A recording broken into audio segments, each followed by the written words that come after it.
सूरज पर मिला सोने का भंडार, इतना सोना कि जो कभी खत्म ही नहीं हो सकता। अगर ये सोना किसी देश के पास आ जाता है तो वो देश सुपर पावर बन सकता है। उसकी इकोनॉमी रॉकेट की तरह भागेगी। जैसा कि हम सबको पता है कि आज भी जिस देश के पास ज्यादा सोना है वो देश आज भी सुपर पावर है। अमेरिका इसी कारण से आज भी सुपर पावर बना हुआ है। उसके रिजर्व बैंक में आज भी काफी ज्यादा सोना मौजूद है।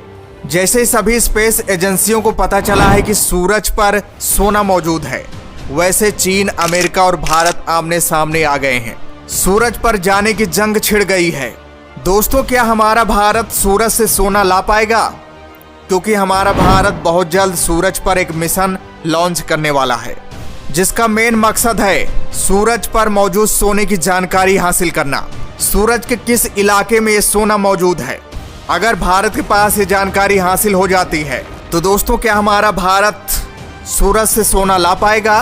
क्या सूरज पर माइनिंग किया जा सकता है?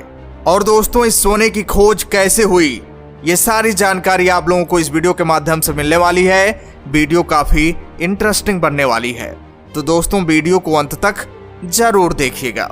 और दोस्तों, कमेंट्स बॉक्स में जय हिंद लिखना मत भूलिएगा। दोस्तों, किसी भी देश की इकोनॉमी बढ़ाने में सोना सबसे बड़ा भूमिका निभाता है। जिस देश के पास आज भी सोना सबसे ज्यादा मौजूद है, उस देश की इकोनॉमी आज भी स्ट्रॉन्ग बनी हुई है। एक समय था जब हमारा भारत सोने की चिड़िया कहलाता था।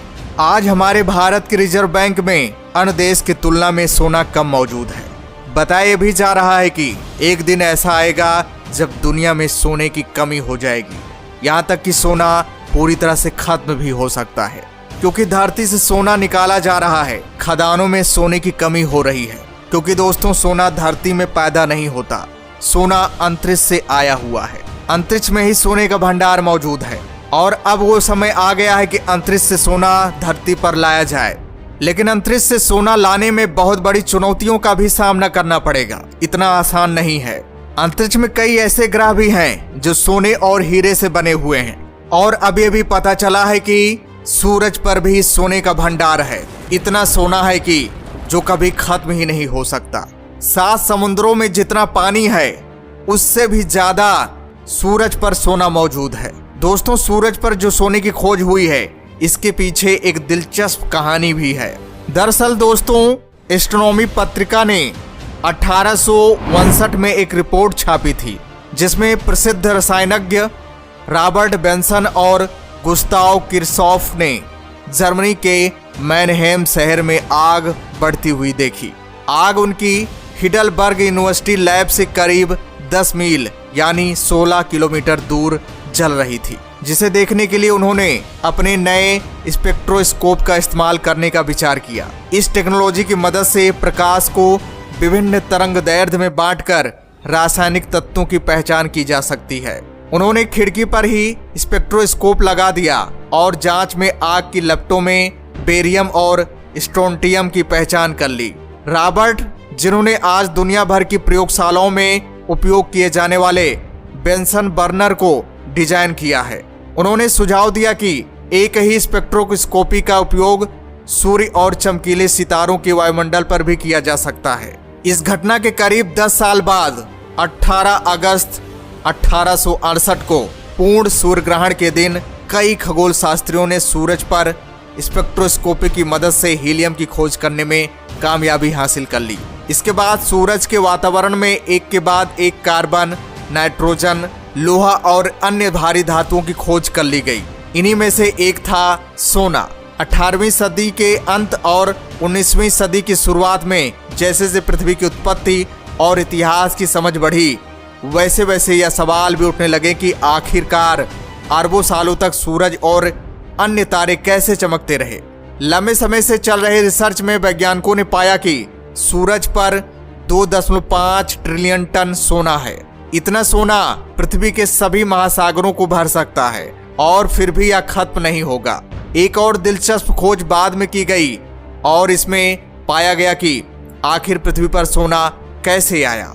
वैज्ञानिकों को खोज में पता चला कि सूरज के जैसे तारों से न्यूट्रॉन तारों का निर्माण हुआ और उनके आपस में टकराने की वजह से धरती पर सोना आया। रिसर्च में पता चला है कि जब कोई तारा अपने जीवन के अंतिम चरण में होता है तो उसका कोर टूटकर बिखर जाता है और फिर एक सुपरनोवा विस्फोट होता है और फिर तारों की बाहरी परतें अंतरिक्ष में फैलने लगती हैं। इस दौरान न्यूट्रॉन कैप्चर रिएक्शन होता है।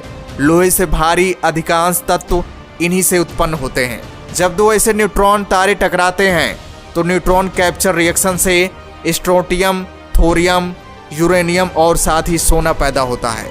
रिसर्च में पता चला है कि हमारे ब्रह्मांड के बनने के बाद से इस तरह के कई टकराव हुए हैं और जो सोना पृथ्वी के अंतरिक्ष में आया है वो धीरे धीरे धरती पर पहुंच गया।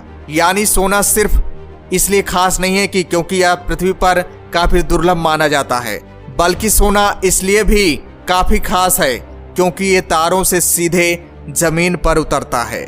जैसे सभी स्पेस एजेंसियों को पता चला है कि सूरज पर सोना मौजूद है, वैसे सभी स्पेस एजेंसियां सूरज पर अपना मिशन भेजना चाह रही हैं ताकि सूरज के बारे में और विशेष जानकारी हासिल हो जाए, ताकि फ्यूचर में सूरज पर माइनिंग किया जा सके। और इसी क्षेत्र में हमारा भारत भी आगे बढ़ रहा है। हमारा भारत आदित्य L1 मिशन अगले साल लॉन्च करने वाला है और ये आदित्य L1 सूरज की विशेष जानकारी हासिल करके इसरो को देगा ताकि इसरो फ्यूचर में सूरज पर और मिशन भेज सके, सूरज से ये सोना धरती पर आसानी से लाया जा सके।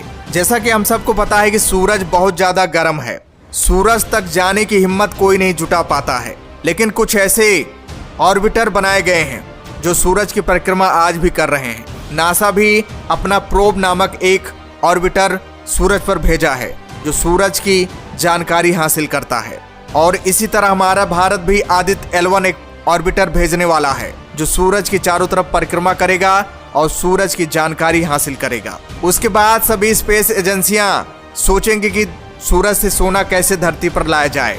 फिलहाल अभी बहुत मुश्किल काम है सूरज से सोना लाना, लेकिन वैज्ञानिक जितनी तेजी से विकास कर रहे हैं, जितनी तेजी से नई नई टेक्नोलॉजी बना रहे हैं, उससे ये साबित होता है कि फ्यूचर में हो सकता है कि सूरज से ये सोना धरती पर लाया जा सके। तो दोस्तों, इसके बारे में आपकी क्या राय है, कमेंट्स करके जरूर बता सकते हैं।